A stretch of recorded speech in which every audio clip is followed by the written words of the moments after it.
Okay, what I'm going to do here is go over the review for our quiz from next week.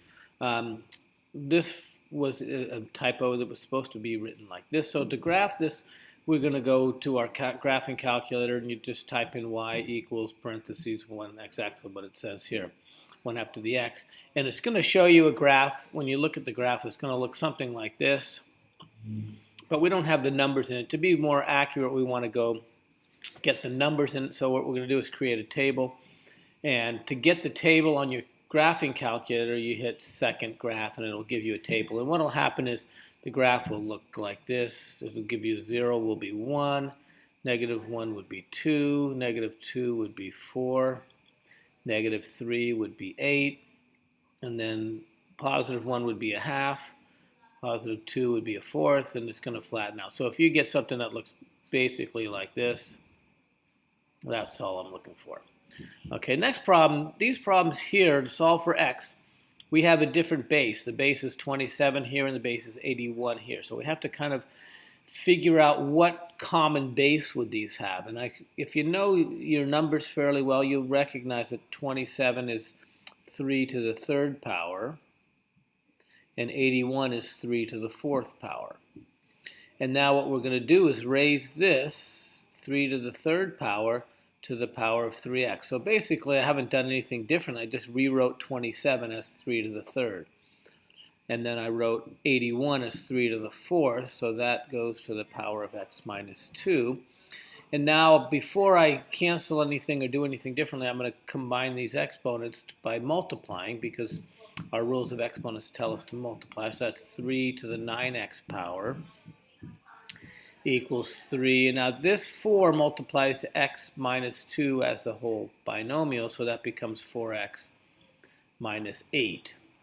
And now that the two bases are the same, essentially that means that the exponents must be the same, otherwise they won't be equal. So with the thinking, we just kind of cross these off and write 9x equals 4x minus 8. And now to solve this one, we solve this like we did in 8th grade.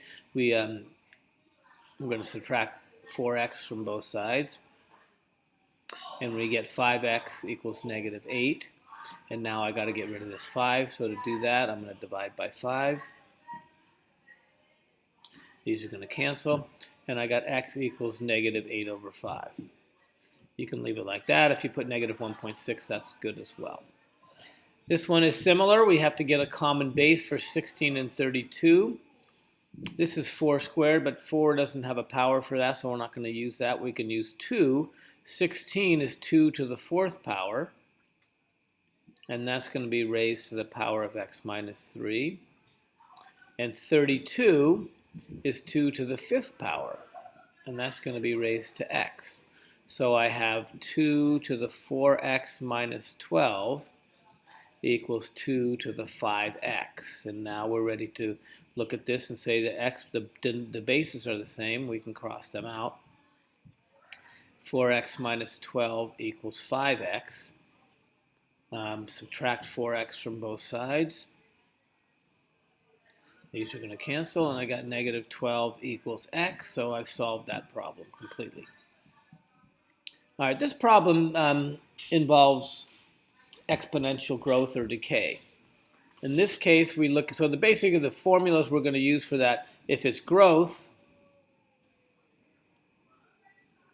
it's going to be p times 1 plus r to the t power, t being time.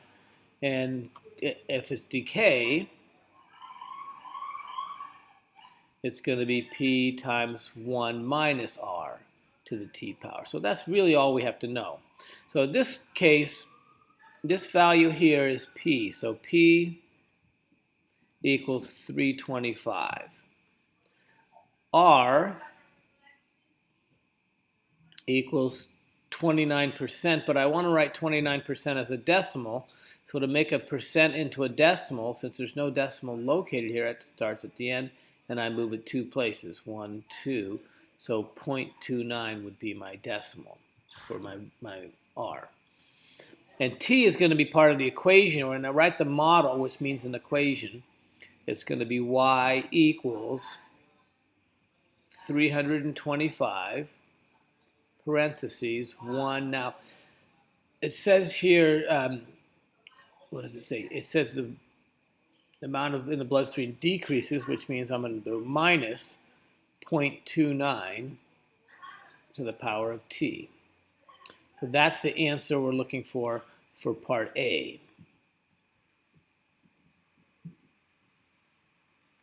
Now for part B, approximate how many milligrams of ibuprofen would be in the system after 2 hours. T is 2. So y equals 325 parentheses 1 minus 0.29 to the second power. And when I do that, I get roughly 163.8 milligrams. So that's the answer to that one.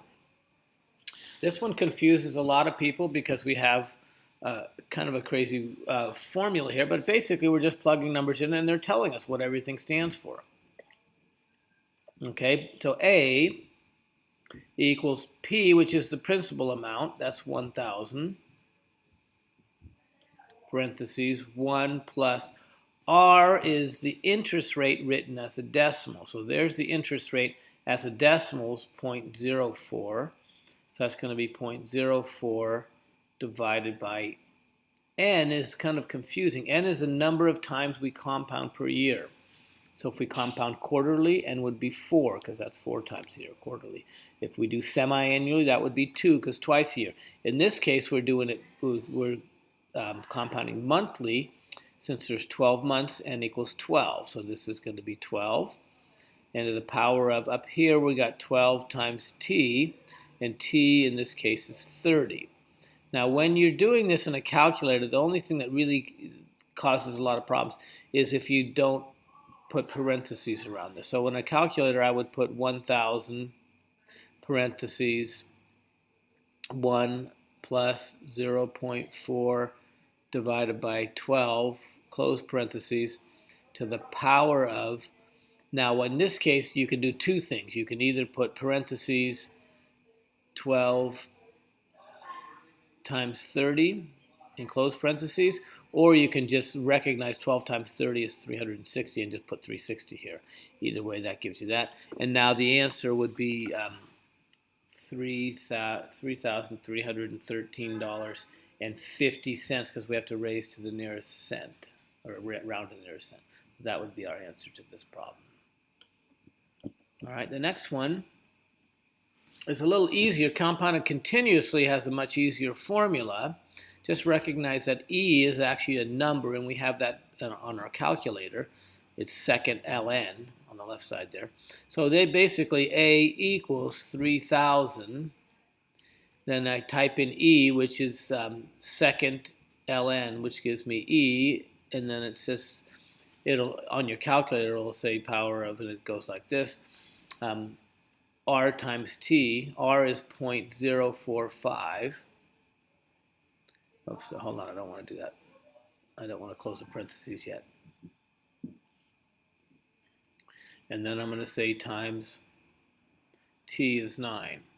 And when I do that, I get 4,497. Whoops, that's not a 7.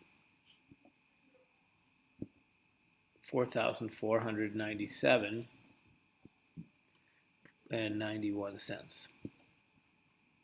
That would be the answer for that one. Now we get some calculator manipulations here. This is a confusing problem, and how do we get rid of this 5? And the way to do that is, I realize I want to get x to the first. So right now I have x to the 5th equals 32 over 3125, and I want to get rid of this 5. So what I can do is I can realize that my rules of exponents said if I were to raise this whole thing to the power of 1/5, I would multiply the exponents. 5 times 1/5. Now I picked 1/5 because it's the reciprocal of 5.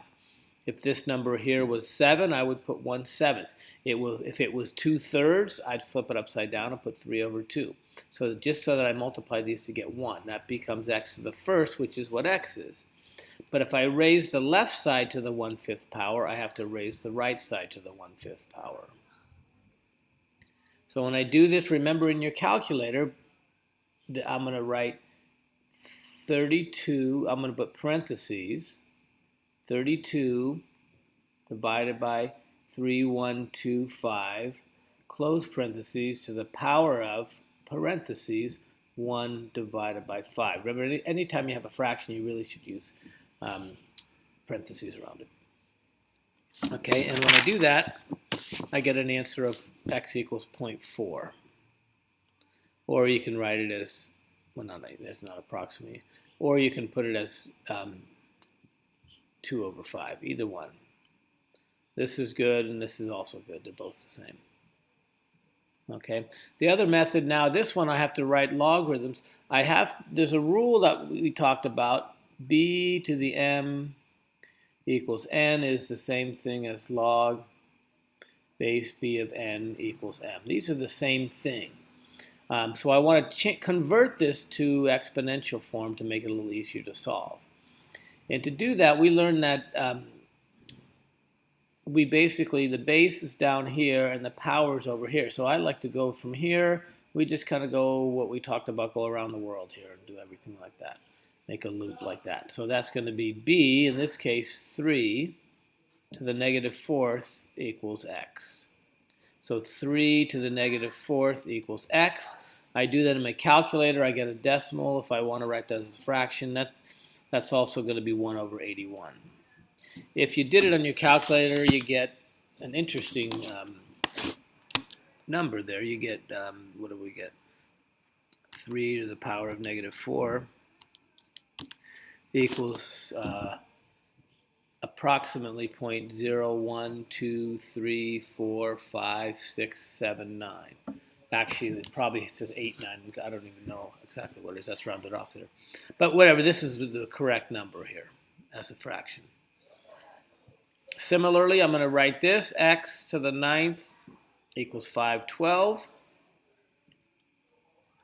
And now this is just like the problem a few problems back. We got to get rid of this 9. So to do that, we can raise it to the power of 1/9, which means I raise this to the power of 1/9. And when I do that, I got x equals 2.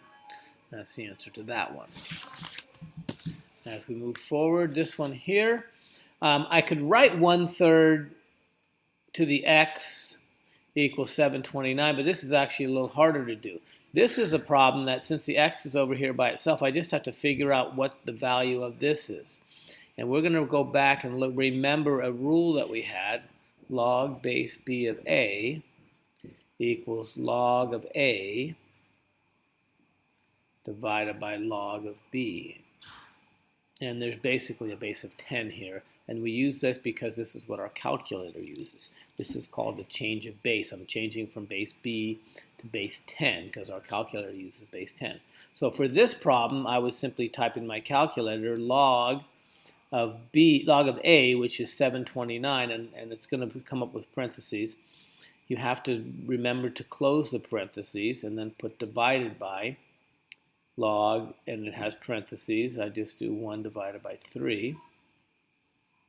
And when I do that, I get a value of -6, and that's the answer to this one. Okay, a couple of more problems. This is the growth or decay. Now these are basically 3-second problems. All we're concerned with is what's being raised to the x power or t power or whatever we have. And if that number is bigger than 1, then it's a growth. So this is greater than 1, and this is less than 1. So when I look at this number here, I don't concern myself with the 2. If this is bigger than 1, that's a growth.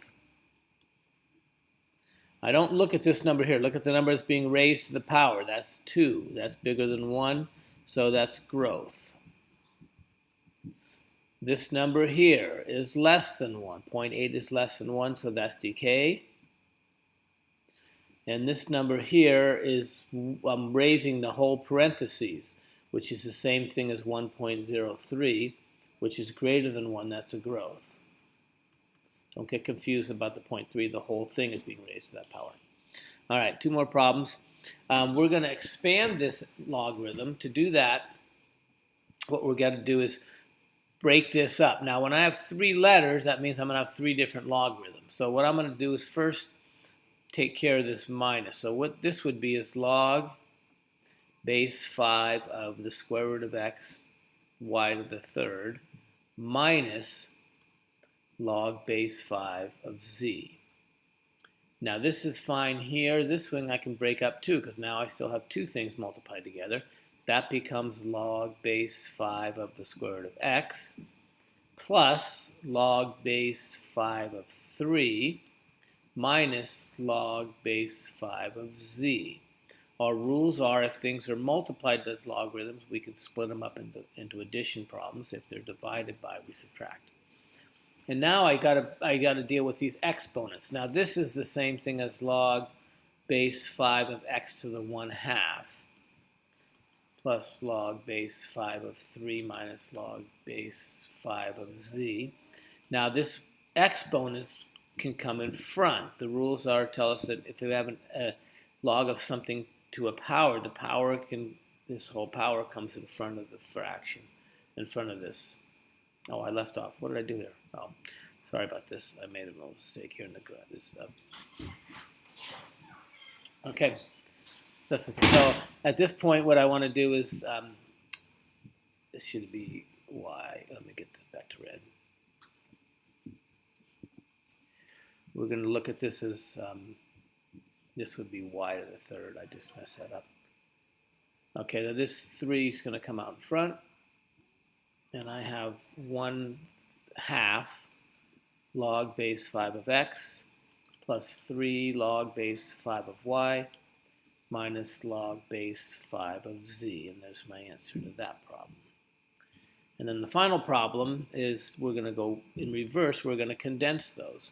So first thing I got to deal with these numbers in front. I have to get the coefficients out of this. So I'm going to rewrite this as log base 7 of x minus log base 7, that's a 7, of w squared, because the 2 can come up here as an exponent, and the 1/2 comes up here as an exponent, so minus log base 7 of y to the 1/2. And at this point, once we have 3 logarithms with no coefficients other than 1 or -1, so now I combine them together, one single logarithm. And then if it has a positive coefficient in front of it, that goes on top, so the x goes on top. A negative coefficient puts it on the bottom. And that's the answer. Now sometimes we might write it like this: log base 7 of x over w squared square root of y. So this would probably be the most likely answer. Okay, hopefully this helps. We have a quiz on Tuesday on this very stuff.